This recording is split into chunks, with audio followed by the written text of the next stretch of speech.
Salute, ti posso fare una domanda? Volevo solo sapere una cosa, ma secondo lei, al giorno d'oggi, come si può fare per riuscire a cuccare con una ragazza, per capire se la ragazza è interessata? Mi può illuminare, che lei sicuramente ha tanta esperienza.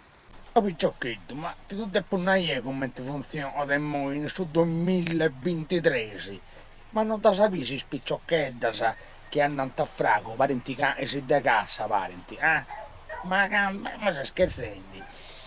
Funti di aici, funti, a vento, mentre intendi su vento, ampo, naranta, cusso botta croccurica tanta, sicuro al 100%, da sapere, funti proprio macchine cercatrici, capisci? Funti in cui aici a subarao, e aria c'è che di s'avventata, capito? Ti fiutano loro, tu devi stare tranquillo, tu sprazzi a dirti in tua braccia, basta che sia, basta che c'è più vellammi, banda sei in cui e dopo non torna a questione, capito?